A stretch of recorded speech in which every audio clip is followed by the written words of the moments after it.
like to tell everyone to make sure that on 11/13 that they get to experience spoken fusion, because spoken fusion is a new genre of music.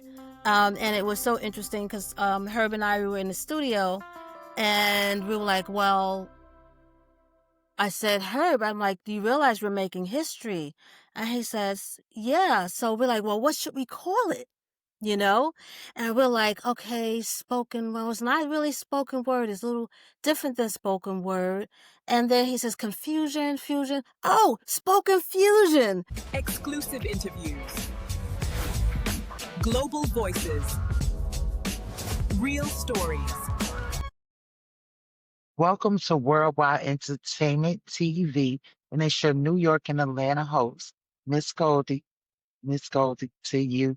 Today we are sitting down with a powerhouse, educator, author, spoken word innovator, and a woman who's redefining leadership through the arts, Dr. Nay Renee M. White.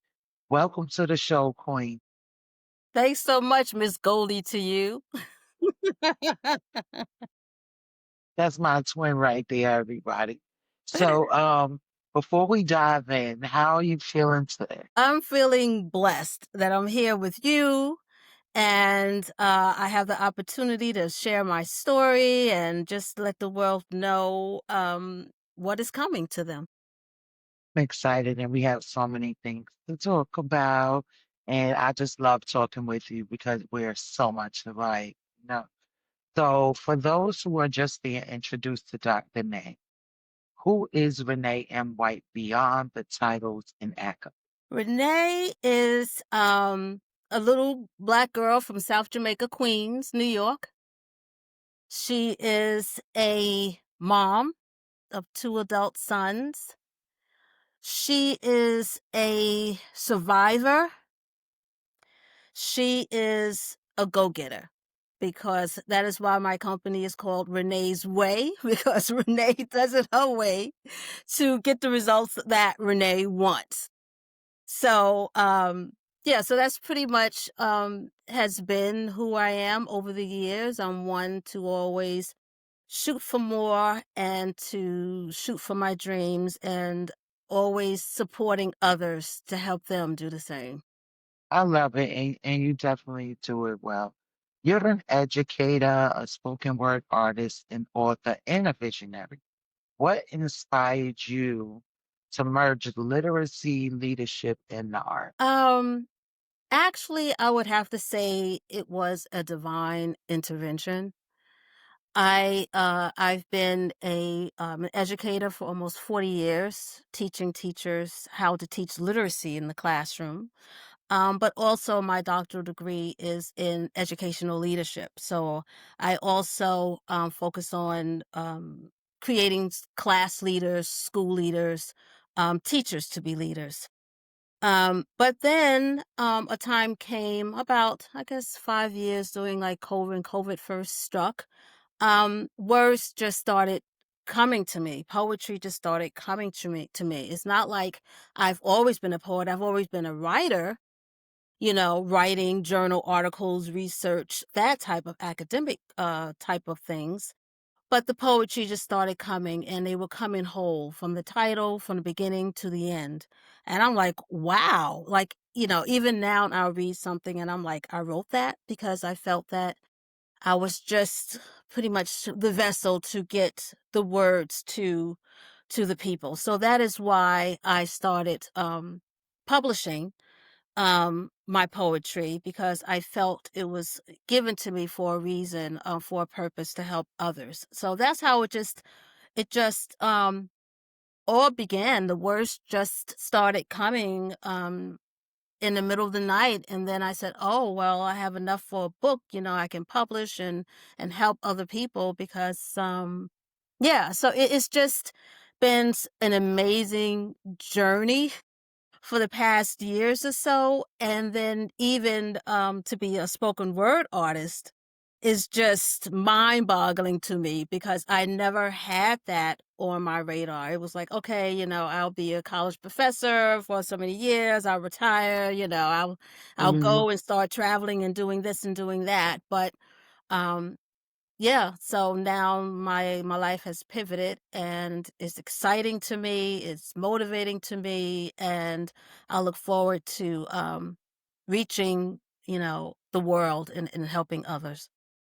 Yeah, so that was actually going into my next question. Mhm. At what point did you realize your words carried the power to change lives? When I started talking about my poems to friends and my sons, and they're like, "Wow, that's powerful," because it's not like I would write a poem and say, "Okay, I need to write about this," or "This is important."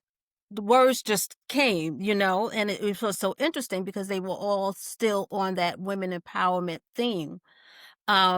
So I just was so amazed and excited about it, but then people started telling me like, "Wow, that can really help," or yeah, or "I'm feeling that," or "I can relate to that," and I'm like, "Okay, okay," then it's I thought it was just, mm, my stuff to keep, but then I realized that it was bigger than that, it's bigger than me. And then like my girlfriend, Kathy said, "Oh, your poetry is like music." And I'm like, "Really?" She says, "Yeah, it's like music." And then that's how, amazingly, like through God's intervention, I met Herb Middleton. We're And gonna get into that. We're yeah, gonna yeah, but yeah, so that's where from one stage to the next stage to the next stage. right. So you're an author. What type of author would you say you are? Inspirational, transformational, or revolutionary? I would say all three, honestly. It's about inspiring people to reach their goals, for them to self reflect so that they can go through a transformative journey. Because actually, my book is called Embrace Your Power, a transformative journey of self discovery. So I want people to go through transformation, but also I want it to be revolutionary where it would be a movement, just like, for women to realize that they have power within and they need to embrace their power and utilize their power. But also, I have some poems like Hell No against domestic violence. And, um,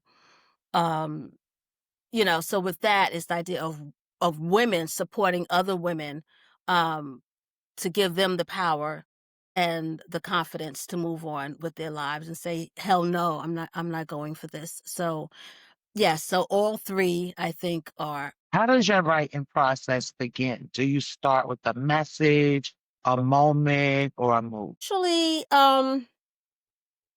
looking back retrospectively, I think it starts with a mood, like something, I may see that conjures up some type of feeling or emotion, and it comes from that. But it's so interesting because it's not like I say, "Oh, well, I feel this way and I need to write about it." It just like comes. My son calls me a subconscious thinker. So I guess my brain processes it, and like when it comes to like 3:30 in the morning, it's like the words are there and it's related to something I was feeling earlier on based upon, maybe a song or something discussed on the news, etc. So I would say more of emotion. Yes. Okay, okay. Which of your books or writings has touched readers the most? And what do you think made that connection so powerful? Well, my book for women, I know that, there are various book clubs that have used my book, and I met with the ladies, and it was just so interesting to hear their insights and how the words connected to them. and how it modified their thinking and how they were going to pursue life going forward. So with my book for women have, the evidence that it has impacted them. But also my books for children, um, I have used in schools and spoken to the children, and I know it's making an impact. That is amazing. Do you remember the first time you held one of your published books in your hand? What did that feel like? It felt like, wow, a baby being born, it's like, because it's a process to publish a book. A lot of people may not realize it's step after step after step after step. So it takes a lot of energy, it takes a lot of patience, and then to finally get that box on your front door and you open it and it's like, "Yay!" It's finally Uh, here, it's finally here, it's finally here. But my first book, Embrace Your Power, a sister-to-sister conversation, I used hybrid publishing, so I had a publishing company, publish it. But, as, Miss Power Woman doing it Renee's way, I decided to disconnect my book from the publishing company and publish it myself under my incorporation. So, actually, when I got the 2nd edition published and getting that, actually, I felt even more joy because it's like, wow, it's now like totally, I have total autonomy, I wrote it and I have full access to it and I've published it. Yeah, so that I think I had more um joy when I okay. got the 2nd edition published. So let's talk about 1113. It's Mhm. not just a number, it's a move. What does 1113 represent to you personally and spiritually? 1113, I call it my emancipation date. And I call it that because for a couple of reasons. And maybe I should just back up a little bit with the story behind it. So, so I was working on my spoken word album, and the first track was finalized on November 13th. Mhm. And I was saying to myself, what is 1113? That number sounds so familiar. I know that it's my sister-in-law's birthday, but what is the significance of the 1113? It took me a minute. And then I realized, I said, I think that was my divorce date. So I went to my files and I pulled it out. And 1113, November 13th, was the date that the judge signed my divorce papers. So I see it as my emancipation, like my freedom from a marriage that had ended, but also I saw it as the beginning of a new life because it was the beginning, the first track of my musical spoken fusion life. Right, right. So, yeah, so 1113 signifies, the ending of a phase in my life and a brand new beginning of another. I love it. I love it.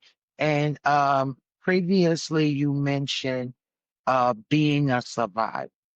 Mhm. Um, do you want to elaborate on that? Well, growing up, as, a little girl, in South Jamaica, Queens, so idea of surviving, the streets and etc. Growing up, in the 70s, 80s, was doing, the crack period and a lot of, unfortunate, happenings at that time. So the whole idea of surviving my environment, right, took survival. Going to a high school, during a time that was a integrated high school, during a time when there were so many um, wars and violence going on and bricks being thrown, at our buses and just surviving in a school where, you're not pretty much accepted. And that pretty much was my experience through school, through high school, through college. But I never let anything get in my way. I always um kept my eye on what is the eye on the prize. Mhm. And even now, being a single mom, even working go through my doctorate, I was a single mom, and it's the idea of um just, doing what I had to do, getting, food stamps and WIC and all of that. I did what I had to do to take care of my baby, but finish school because I knew that finishing school was going to make a better life for him, and even now, it's the idea of, they're grown, but still, even in their 20s, your children still need that guidance. So it's the Yeah. idea of still keeping everything stable, because it's just me now. Yeah, and then you just think about, the times of today. Um, it's just a struggle as a whole. So yeah, so I call myself a survivor of the hood. Yes, yes. I'm a And veteran a of the street, survivor, as a black woman in America. surviving the war on life, right? Yes, exactly, exactly. So your album Embrace Your Power 1113 with platinum producer Herb Middleton Yes. was such a powerful fusion of music and message. What inspired that project? Well, it's so interesting how it all happened, I really need to write a book as to how things it's like I couldn't have planned it any better, Mhm. but the pieces have just it's amazing, just like, us being here tonight. I feel that it's a true blessing. But like I said earlier, my friend was saying, "Oh, your poetry is like music," and I'm like, "Yeah, it is." But I'm like, I would like it to become music, So I would say it a couple, here and there, and think about it, and I'm like, well, how would I even do that, right? Right, So I'm like, well, but I have to sell the poetry? How would I, how does it even happen? Because I don't know anything about the music world. So somehow through a friend, I met, someone who was, hosting a gala, and she asked me to sponsor, where I can share, information about my books, etc. So mhm. I said, sure. It was a great opportunity to reach, a particular audience. So they were, they had honorees, and coming to find out, Herb Middleton was an honoree. And they were introducing him, and they were saying, "Oh, multi-platinum, Grammy nominated, da da da, Mary J. Blige, Usher." And I'm like, "Wait a second," I was like, "Mm." I'm like, "I'm in the same room?" I'm like, "Wait a minute, I can't let this opportunity pass," right? Right. So I conjured up, I straightened up my back, and I conjured up my confidence because my table was like next to his. And I plopped myself down next to him, and I shared with him who I was, what I was doing, what my goal was. I was telling him how, I write about women's empowerment, youth activism.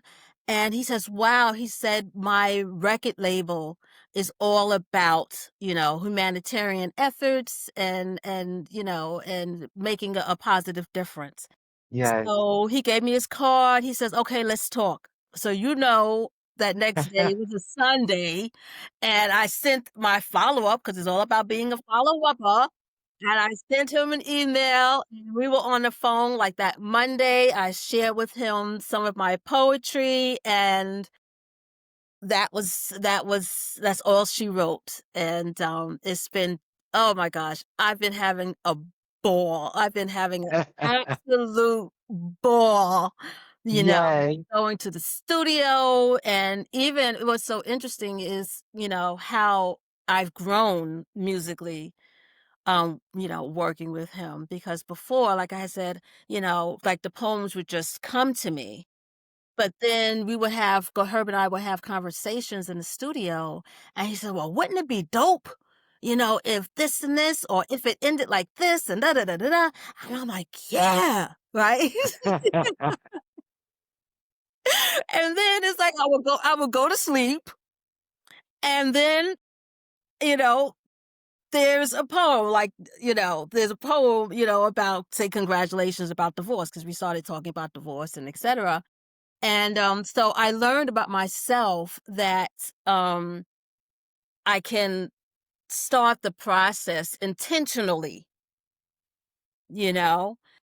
And so since then, I have written, a couple of poems, that, Herb has, um, how can I say, formed Mhm. with his musical genius into Yes, spoken word.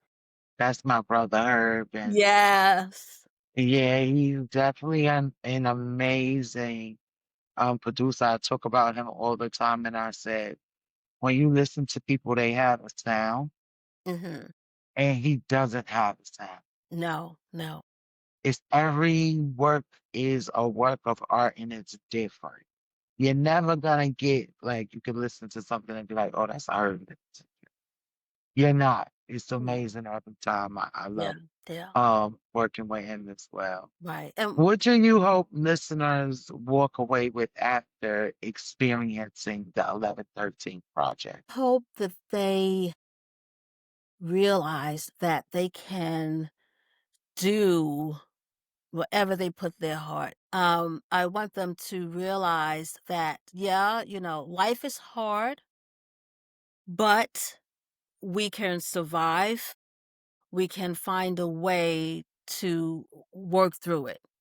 And, I have to say that, I was fortunate enough to have a mom and have we were best friends. And she was my biggest supporter. She always says, "Renee, there's nothing too big, no dream too big for you, not to achieve." And she was there, even when I had my son, she had moved to Virginia to help take care of, the baby while I finished school. And, so like I said, I was very blessed with that. But, I find that, there are a lot of people who may not have that support system. So I also, Yeah. perceive myself as that support system, that cheerleader, saying that it's possible, and I understand. I mean, I've been there, I've done that. So and a lot of people don't realize, they feel, that they're alone, or you feel isolated, you're the only one going through this. But, Right. but with the words, for them to, reflect on the words, but also, like, going back to Herb, his musical genius, because it's interesting how our process is all, like, divine, because he the music comes to him as to what Mhm. fits, right, with the poetry and the message that I'm trying to convey. So Mhm. the music alone also conjures up emotional feelings to the listeners. So through the words and through the music, I wanted to really inspire people. I really wanted to embolden people, to follow their dream and, be all that God, has destined them to be. You've accomplished so much, best-selling author, educator, speaker, and innovator.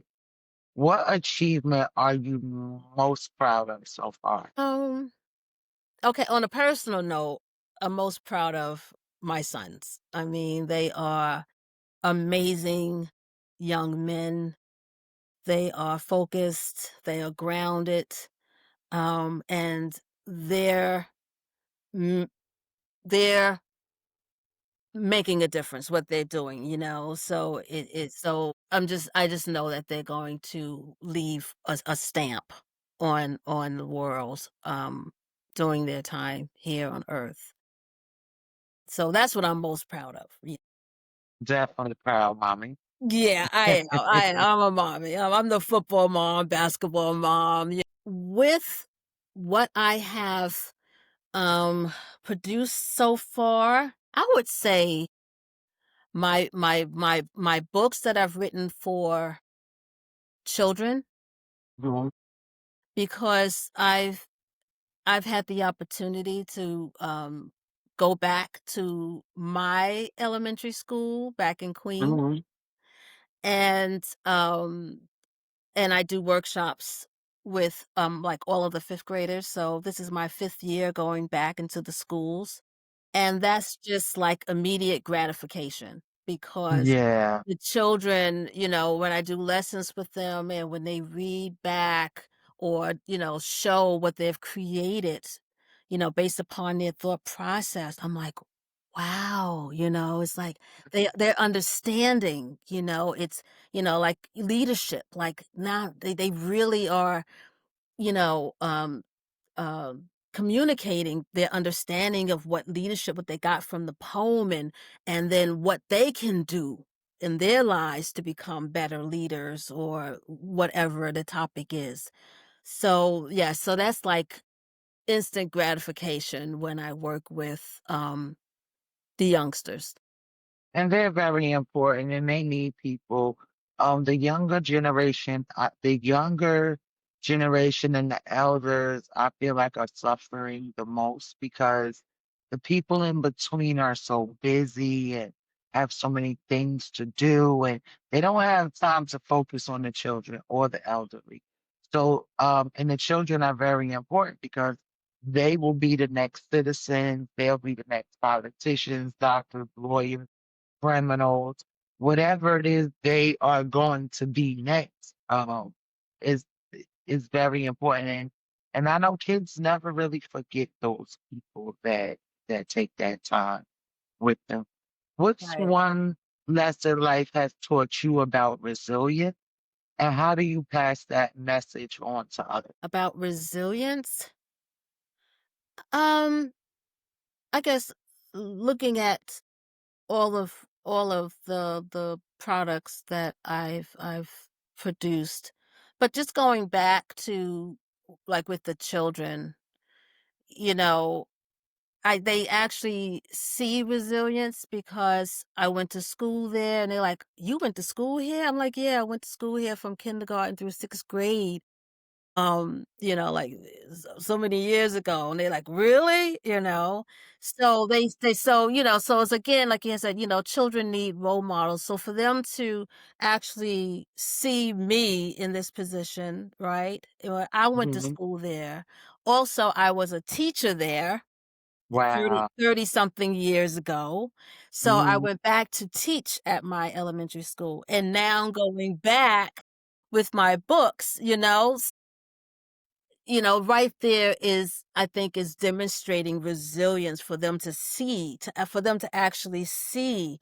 Yeah, Right. I can become, if I want to become a doctor like Dr. Nay, I can do that. If I want to be, whatever, I can do it, Right. So yeah, so I would say, yes, that is a true demonstration, of resilience.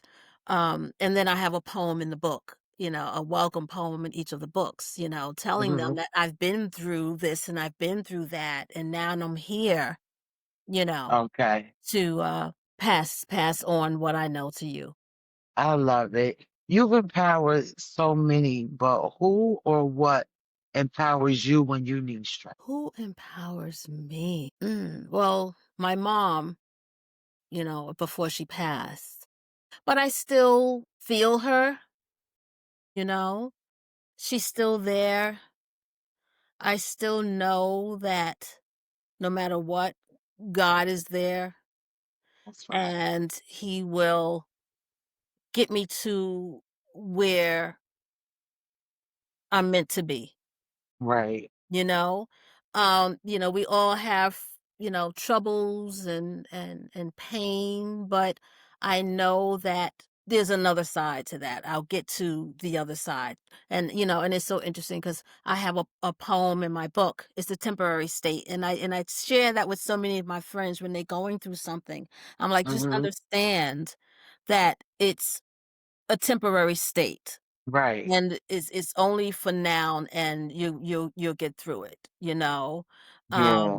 And sometimes people are, like, confused as to what to do, so there's a poem, "Just stand still, and God will give you the GPS as to where you don't need to force it, you don't need to figure everything out, but just stand still, and he'll guide you, so be a little patient." So that's one thing, at this certain age, what can I say? Um, I'm starting to, like, to understand that, and now I'm actually seeing it, how everything, all the pieces are just clicking when the time is right. I love it. Very empowering. If you could speak to your younger self, what would you tell her about the journey? I would tell her, "Don't stress it so much." Everything doesn't have to be perfect, because And that's how. that right there. Yeah, exactly. All my life is like, everything has to be this, I have to get, at least this grade, and it's like, something, it wasn't that serious. It wasn't that, I still would have ended up the same place. So that's one thing I would tell her, like, chill, relax, it'll work out. It'll work out. That's amazing. So we're gonna play the fun and fast round, Oh, and it's about energy and personality. okay. Okay. Coffee, tea, or herbal tonic? What fuels your writing session? T. Morning affirmations or late night brainstorming? When does the magic happen? I guess morning affirmations. If you could collaborate with any artist, living or gone, who would it be? Who comes to mind is Mary J, because I saw something on TV and I said, um, what's the song? No More Drama. That was my theme song for the year. So Mary is definitely liberating to women. I'm telling exactly, you, she has taken me through so many times in life, happy, sad, being in love, being heartbroken, being disappointed. Like exactly. she's a wealth of emotion, whether Mhm. it's, whether you're reaching a plateau or whether you're down in a bed. My kids are like, we don't want to listen to Mary, my mom. They tell me, Mom, Mary doesn't listen to our music as much as you do. Right. So, that's I would pick Mary too. You pick Mary too? And those boots that she wears, I'm like, "Oh my god." Finish this sentence. Mhm. My purpose in one Empower, word, empower, embrace your power. embrace your power. Well, Have you it's funny. It's funny. My granddaughter. So I had the pleasure of shooting one of Dr. May's videos, Embrace Your Power, and I'm editing it. I'm editing, and so my grandkids they end up picking up on people's songs and things like this because they're hearing it over. So me and Dr. Nay is talking, and it said erase your power. So she said, erase your power. Who's erasing their power? Nobody's erasing their power. I'm not erasing their power. And I said, no, she said, embrace your power. She said, oh, okay. She said, I'll do that, but I'm not erasing my power. And we just laughed so hard. But that just shows that your message can be received by the smallest to the oldest. And I also seen where even though you might feel like you're talking to women, while we were shooting, more men were attracted to it than women. And it was amazing. And they stopped you. They wanted to know what it was about. They wanted to know what your book was about. And I think you was even out there empowering the men. So that was like a really amazing thing. but actually, not to jump in, but the title, the embrace I have to tell you how the Embrace Your Power came about. So I had, I had compiled all the poems, right, and getting it ready, to publish. And I'm like, what is the title going to be? I didn't have the title for the book. So my youngest son, he's in cybersecurity. He's a cybersecurity analyst. And he had gotten a new certification, and he was approaching or didn't know how to approach his employer about getting a raise. So I'm like, well, you can go somewhere else, right? And get paid even more. So we were in the kitchen talking or whatever and blah blah blah. And I said, embrace your power. Like don't be afraid. Don't be afraid to ask for a salary, Right, that is comparable to what your skills are. And then I'm like, right. and then I got into it and I'm like, embrace your power. And I was like, that's it. So that is how the Embrace Your Power came about. Talking to my son, And it's very about people, powerful. respecting him for his skills and his knowledge. It's a very powerful work of art, and poetry, especially mixed with the amazing sounds of Herb Middleton, gives your project such an anointing that I know is gonna do a lot for people. My friend Egypt, who was also in the Embrace Your Power video and gave her the book, he like is really into the book. And she said how wonderful. I told her she had to send you a drop on how what she really thought about the book. Hmm. She It's a really good book. So tell everyone on 11/13, where can they find Dr. Nay? Where can they get the book? Where can they hear the spoken fusion? Where can we find all of this at? Okay, well, I have a website. It's drnayrenee.com. DRNAY, drnayrenee.com. And on that website, you will learn more about who I am. Also, on a page, there are links for my books. My books are on Amazon, Barnes and Nobles, retail stores worldwide. And then my Embrace Your Power is also, there's a link to get that. The website for just designated for the album is Dr. Nay 1113, DRNAY 1113.com. But there are links on both websites that can lead you back and forth. I love it. I love it. Dr. Nay, you are the definition of divine purpose in motion. A woman who writes, leads, and inspires from the soul. Thank you so much for continuing to teach us all how to embrace our path. I mean, that has been I feel like such an empowered woman just by knowing you.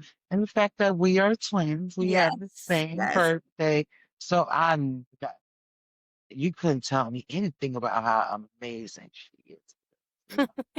You know, we're reflections of each other.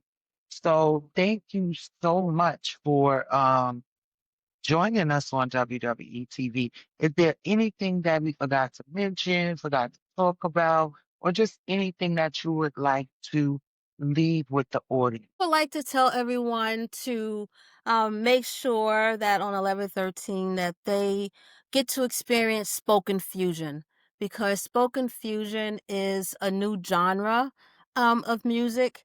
And it was so interesting because Herb and I were in the studio and we were like, well, I said, Herb, I'm like, do you realize we're making history? And he says, yeah. So we're like, well, what should we call it? you know? And we're like, okay, spoken well, it's not really spoken word, it's a little different than spoken word. And then he says confusion, fusion. Oh, spoken fusion. So that is how, Amazing. yeah, so in the studio is how we came up with the spoken fusion. So I hope that people will check it out because it is a new genre, a new type of musical experience for them to just not, hear the music and hear the words, but to really feel it and to think about um, what they're hearing and seeing how they can connect it to their lives. And put in rhythm with it. And don't forget where you heard about it first and who started Spoken Fusion, because I'm positive it is something that is going to take off like hip hop did when they put the words to the music. So don't forget about Dr. Nay and Herb Milton when this thing becomes a thing. WWE TV is going to have the receipts that, who started Spoken Fusion. Thank you so much, Dr. Nay. It's been such a pleasure. It's a pleasure working with you, Yes, knowing you. You are my sister. yes. And it was just a pleasure to chop it up with you on the show. Yeah, thanks so much. I had a blast. It was wonderful. Thanks so much, sis. Worldwide Entertainment TV is back, where culture live, legends rise, and stories matter. Catch us on Brooklyn Free Speech HD or stream worldwide. Yes, check it out, man. This is your boy Akon, and right now you got it locked to Worldwide Entertainment TV.